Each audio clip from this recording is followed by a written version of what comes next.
Hey, how you doing, everyone? Welcome back.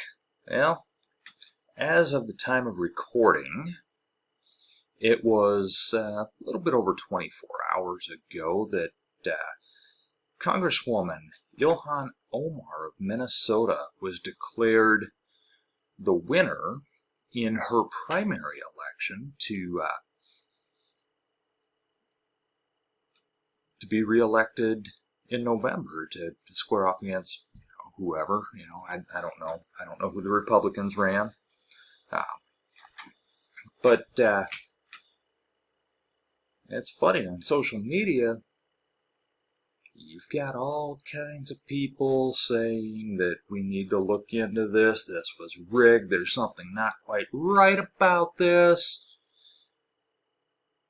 And the proof, I guess, was that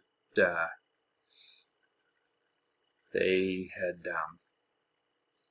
like 5% reporting,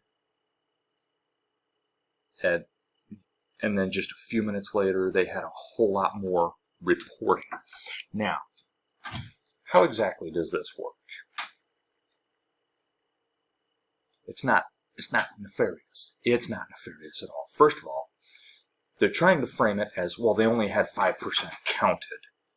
And then just a few minutes later, they had 95% counted. No, they had been counting. They had 5% reporting. That means these had already been counted and we reported these results. These others were still being counted. And as the results came in, they were reported and the counting happened quickly. Okay, now keep in mind, there are people who aren't going to like the fact that, computers are involved in the counting process, and like that, don't like that, whatever, it's what it is. Okay? Computers can do that fairly quickly.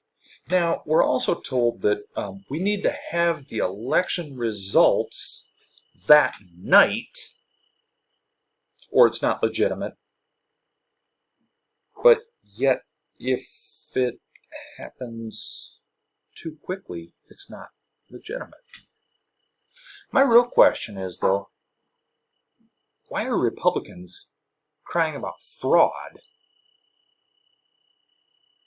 in a Democratic primary?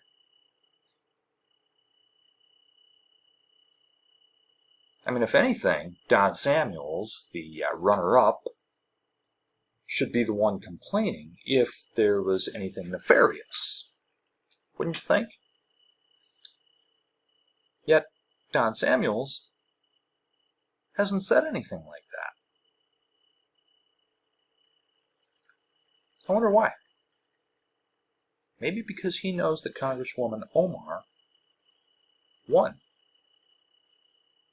I know people want to say, well, it's because, it's Somali and all that. And, well, yeah, there is a large Somali population in Minnesota, in her district. And yes, the fact that she is Somali may very well have played a factor in her winning. But then you got the people, well, you know what, she's not a real American, so she shouldn't even be in Congress. Not a real American, huh? So, becoming a citizen, a naturalized citizen of the United States, makes you not a real American? I hate to tell you this, but people who come here from other countries and become citizens, a lot of times they care more about this country than the people who've been born and raised here and whose families go back generations. I mean, your family may have come over on the Mayflower. That doesn't make you more American. We're melting pot people. There's a reason we all look different. There's a reason that some of us have Irish names, some of us have German names, some have Polish names, some have Asian names like Japanese or Chinese or Korean names. Some people have Indian names. Some people have Spanish names. Some people have African names. Some people have Middle Eastern names, Arab names.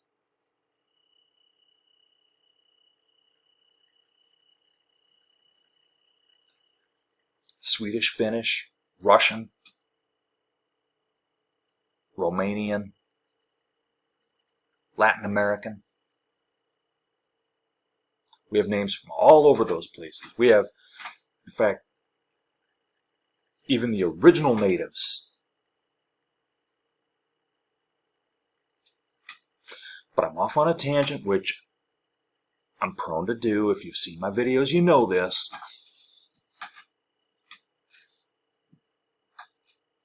They think because she wears a hijab that she is somehow not legitimate. I tell you what, when it comes to matters of faith, I disagree with her. And honestly, I don't really know a whole lot about her as a congresswoman, other than she is really hated by Republicans. I disagree with her on faith. Probably disagree with her on some policy positions as well. That doesn't mean she's illegitimate.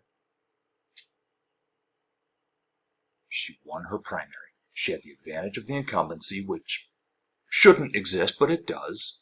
And I don't care who you are, the incumbency advantage shouldn't exist beyond name recognition, really, because people already know who you are. But, that should be the only advantage the incumbent has. I don't know just exactly how to make that work, but again, getting sidetracked again. Let's not do that. Let's try to stick to the subject at hand here. Don Samuels hasn't complained. It's only Republicans complaining that she lost, or that she won, rather. They're saying it was rigged. It's almost as if they lost. Now, I don't buy into the conspiratorial thinking, and if you've seen some of my previous videos, you know this. But let's just throw some conspiratorial thinking into this for a minute. Remember, I don't believe this for a second. What if Don Samuels is actually a Republican plant? What if that's why they're upset?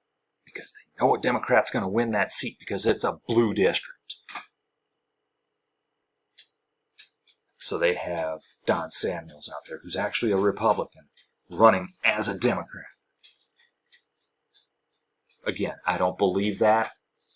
I know nothing about Don Samuels other than he lost. I also know that he lost to Ilhan Omar 2 years ago. Which, by the way, that's something else that was brought up. She got 10,000 more. Omar got 10,000 more votes this time around than she did 2 years ago. Okay, and?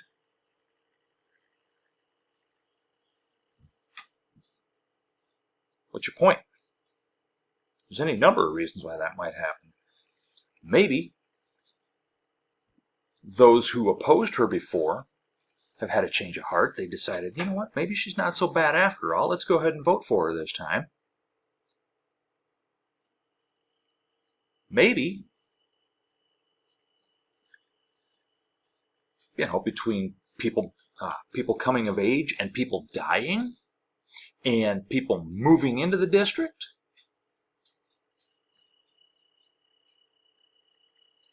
between the people who have moved in, moved out, died, and came of age in the last 2 years, maybe that was enough to swing it that much. I mean, was it? I don't know. I mean, I'm just spitballing here. These are different possibilities as to how it's possible.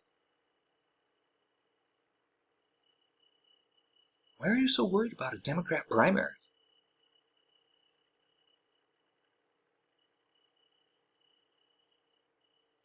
I know you don't want Ilhan Omar.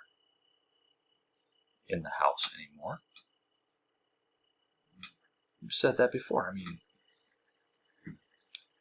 Lauren Boebert out of Colorado actually said one time something about, what did she say? Something about getting into an elevator with her, didn't see a backpack, so she knew she was safe or something like that. You know, some just Islamophobic, racist nonsense. And Marjorie Taylor Greene, of course. Oh, boy. If I really got into, her kind of crazy, I'm just going to leave it at this, all right?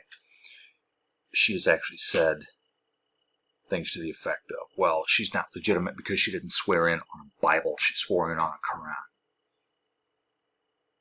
Okay, not required to swear in on anything. And let's be honest, as a Christian myself, if I were ever elected to office, I would not swear in on a Bible.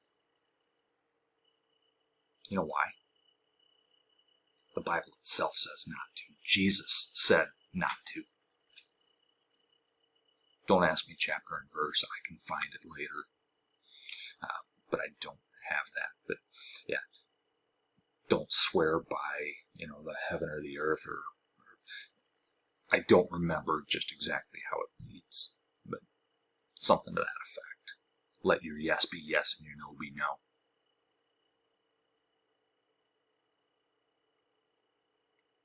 So, congratulations, Congresswoman Omar. Congratulations on your victory. And for those of you who are all upset that the Muslim woman of color won again, cope a little harder. We'll see you.